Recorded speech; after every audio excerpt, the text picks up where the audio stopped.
पश्चिम बंगाल के मुख्यमंत्री शुभेंदु अधिकारी ने कहा कि पुलिस कर्मियों पर हमले और तोड़फोड़ की घटनाओं को कतई बर्दाश्त नहीं किया जाएगा।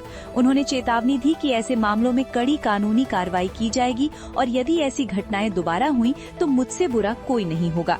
बंगाल की सरकार ने सार्वजनिक जगहों पर नमाज पढ़ने पर रोक लगाई थी, जिसके बाद सर्कस पार्क इलाके में जब अतिक्रमण के खिलाफ कार्रवाई हुई तो वहां के लोगों ने पत्थरबाजी शुरू कर दी, जिसमें कुछ अधिकारी घायल हो गए थे और कई वाहनों को नुकसान पहुंचा था।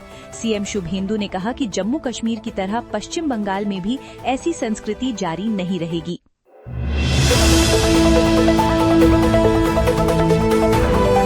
गर्मियों का मौसम चल रहा है और इस मौसम में बाजार में आम की बहार देखने को मिल रही है। दशहरी, लंगड़ा, चौसा और अल्फांसो जैसी किस्मों के बीच इस बार पश्चिम बंगाल का हिमसागर आम भी सबसे ज्यादा चर्चा में है। अपने जबरदस्त रेशा रहित गूदे और तेज खुशबू की वजह से इसे आमों का कोहिनूर भी कहा जाता है। यही कारण है कि ये किस्म अब सिर्फ पश्चिम बंगाल तक सीमित नहीं रही है, बल्कि बिहार समेत दूसरे राज्यों के किसान भी इसकी बागवानी की तरफ तेजी से बढ़ रहे हैं। ऐसे में चलिए आज हम आपको बताते हैं कि आप फार्म हाउस पर हिमसागर मैंगो कैसे उगा सकते हैं और ये आम कितने रुपए किलो बिकता है।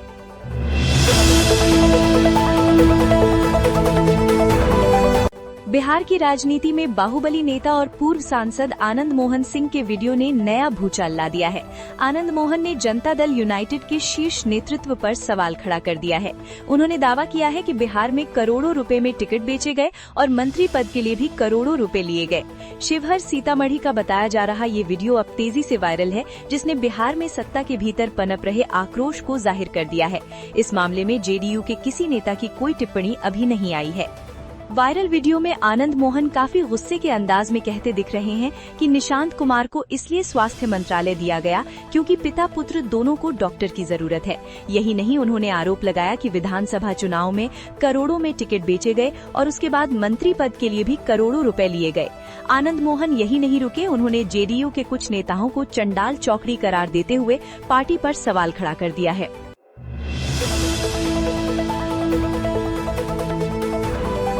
मोहसिन नकवी के साथ ईरानी विदेश मंत्री की बैठक पर ईरानी विदेश मंत्रालय ने विस्तृत बयान जारी किया है। ईरानी विदेश मंत्रालय के मुताबिक पाकिस्तान के गृह मंत्री सैयद मोहसिन नकवी वरिष्ठ अधिकारियों के साथ वार्ता के लिए तेहरान पहुंचे हैं। सोमवार शाम मोहसिन नकवी में ईरान के विदेश मंत्री सैयद अब्बास अरागची से मुलाकात की। इस बैठक में दोनों पक्षों ने ईरान पाकिस्तान द्विपक्षीय सहयोग, विशेष रूप से सुरक्षा और आर्थिक क्षेत्र में सहयोग पर चर्चा की। ईरानी विदेश मंत्रालय के मुताबिक दोनों नेताओं ने क्षेत्र की ताजा सुरक्षा स्थिति और ईरान के खिलाफ अमेरिका और इजरायल के युद्ध को समाप्त करने के लिए जारी प्रयासों पर भी विचार विमर्श किया। ईरान के विदेश मंत्री ने तनाव बढ़ने से रोकने और कूटनीति को आगे बढ़ाने के लिए पाकिस्तान की कोशिशों की प्रशंसा की।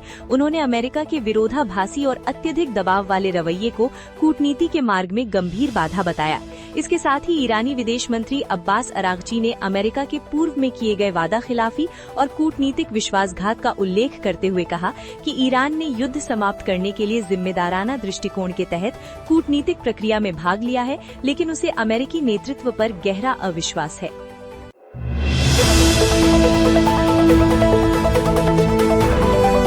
मौसम बदलते ही लोग अक्सर बार बार होने वाली खांसी, जुकाम, गले में खराश और थकान का जिम्मेदार ठंडी हवा, बारिश, गर्मी या प्रदूषण को मान लेते हैं।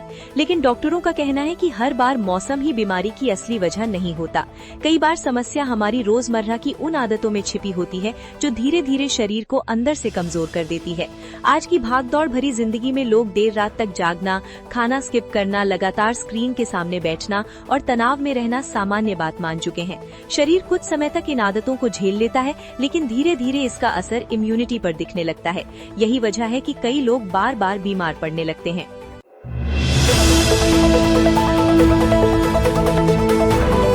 आज के दिन की शुरुआत ही पेट्रोल डीजल की बढ़ती कीमत के साथ हुई है। 5 दिनों में ये दूसरी बढ़त है।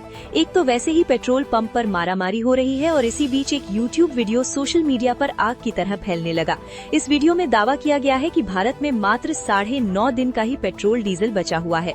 तो आइए जानते हैं इस दावे में कितनी सच्चाई है। सोशल मीडिया पर जो यूट्यूब वीडियो और उसका थंबनेल वायरल हो रहा है, उसमें ये साफ लिखा हुआ है कि सिर्फ 9.5 दिन के लिए तेल बचा है। इस पोस्ट में यूट्यूबर का परेशान चेहरा और हुर्मुज जल डमरू मध्य में बंद रास्ते दिखाए गए हैं।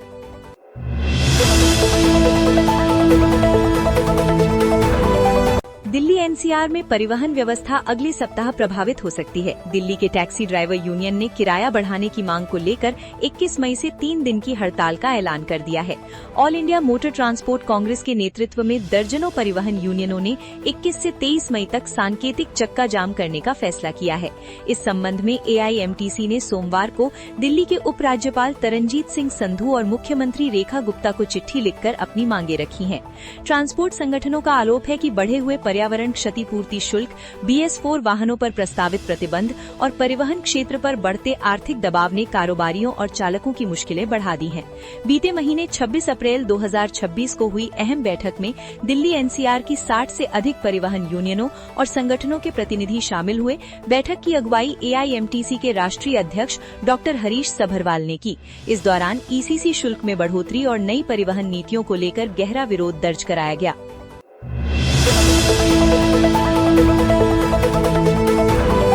उत्तर प्रदेश में किसानों के लिए पर्याप्त मात्रा में उर्वरक उपलब्ध है। वर्तमान में प्रदेश में 13.28 lakh metric tonne urea, 5.23 lakh metric tonne DAP, 4.81 lakh metric tonne NPK, 3.69 lakh metric tonne SSP और 0.93 लाख मीट्रिक टन MOP को मिलाकर कुल 27.94 लाख मीट्रिक टन उर्वरक की पर्याप्त उपलब्धता है। पिछले वर्ष की तुलना में 3.13 लाख मीट्रिक टन उर्वरक अधिक उपलब्ध है। प्रदेश सरकार किसानों को उनकी आवश्यकता अनुसार रासायनिक और उर्वरक उपलब्ध कराने को संकल्पित है। इसी के दृष्टिगत कृषि विभाग द्वारा प्रदेश के किसानों के लिए अनुदान पर सभी प्रकार के उर्वरकों को उपलब्ध कराया जा रहा है। कृषि विभाग द्वारा किसानों की आवश्यकता अनुसार रसायन और उर्वरक मंत्रालय भारत सरकार के सक्रिय सहयोग से प्रचुर मात्रा में उर्वरकों की अनवरत आपूर्ति सुनिश्चित कराई जा रही है। आगामी खरीफ फसलों की मांग के अनुसार भारत सरकार द्वारा लगातार आवंटन करते हुए उर्वरकों की निरंतर आपूर्ति की जा रही है।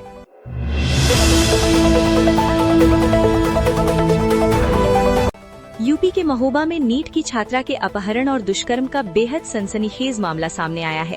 छात्रा को कार सवार बदमाशों ने कोचिंग से घर लौटते समय अगवा कर लिया गया और बंधक बनाकर रेप की घिनौनी वारदात को अंजाम दिया।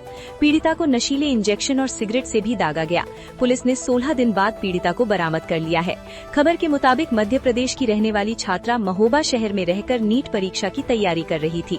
बीती 30 अप्रैल को जब वो कोचिंग से घर लौट रही थी, तभी कार सवार दबंगों ने उसे जबरन अगवा कर लिया। पुलिस ने पूरे 16 दिन बाद छात्रा को बरामद तो कर लिया, लेकिन पीड़िता ने जो आप बीती सुनाई वो रूह कंपा देने वाली थी।